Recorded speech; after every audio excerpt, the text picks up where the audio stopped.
রোহিতের নিখুঁত plan, batting পিচেও নায়ক বুমরা ও সূর্যকুমার, ভারতের বিশাল জয়। Rohit toss জিতে ব্যাটিং নিতেই তার সিদ্ধান্ত চমকে দিয়েছিল, কারণটাও নিজেই জানালেন।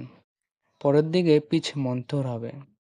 আফগানিস্তান অধিনায়ক রশিদ খানও জানান তিনি ব্যাটিংয়ে নিতেন। রোহিতের পরিকল্পনা পরিষ্কার ছিল, আফগানদের স্পিন আক্রমণ ভালো, পরে দিকে চাপ হতে পারে, তার চেয়ে প্রথমে ব্যাট করে তাদের সেই পরিস্থিতিতে ফেলা যাক। গ্রুপ পর্বে ৩ ম্যাচ নিউ ইয়র্কে খেলেছেন ভারত। ব্যাটাররা প্রবল সমস্যায় পড়েছিলেন, পেসাররা দুর্দান্ত পারফর্ম করেছেন। তবে জাসপ্রীত বুমরার মতো পেসারের জন্য যে পিচ পরিস্থিতি আলাদাই কোনো গুরুত্ব রাখে না। আরও একবার প্রমাণ করে দিলেন, নিউ ইয়র্কে প্রথম ২ ম্যাচে সেরা পুরস্কার জিতে নিয়েছিলেন। সেখানে তার দুর্দান্ত পারফরম্যান্স যেন প্রত্যাশিত ছিল। বার্বাডোসেও দুর্দান্ত পারফর্ম করলেন। আমেরিকার পিচ আতঙ্ক কাটিয়ে এসেছে ব্যাটাররা। সুপার ৮ পর্ব ক্যারিবিয়ানে আফগানিস্তানের বিরুদ্ধে ৪৭ রানের বিশাল জয়। সুপার ৮ পর্ব শুরু করল ভারত। ভারতের শুরুটা ভালো হলেও বড় রান আসেনি। রোহিত বিরাটের ব্যাটে পার্থক্য গড়ে দেয় সূর্যকুমার যাদব ও হার্দিক পান্ডিয়ার দুর্দান্ত জুটি। ৩৭ বলে ৬০ রান যোগ করে এই জুটি।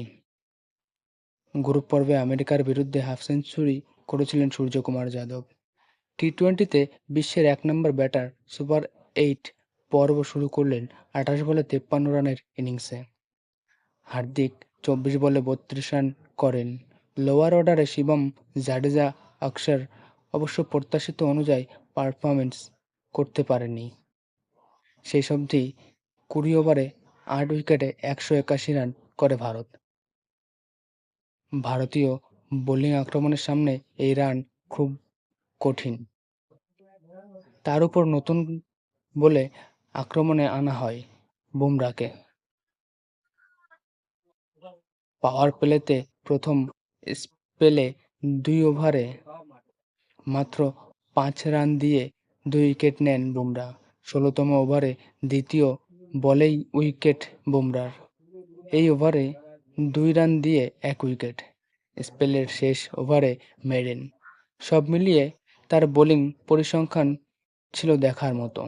৪ ওভারে ১টি মেডেন, ৭ রান এবং ৩ উইকেট দিয়ে। এই ম্যাচ একটি পরিবর্তন করেছিল ভারত। মোহাম্মদ সিরাজের পরিবর্তে কুলদীপ যাদব। হতাশা করেননি, তার ঝুলিতেও ২ উইকেট। আফগানিস্তান অল আউট হওয়ার পথেই ছিল। ফজল হক ফারুকী ও নূর আহমেদ শেষ উইকেটে কোনো রকমের টিকে থাকার চেষ্টা করেন। ইনিংসের শেষ বলে আউট নূর। ১৩৪ রানে থামে আফগানিস্তান।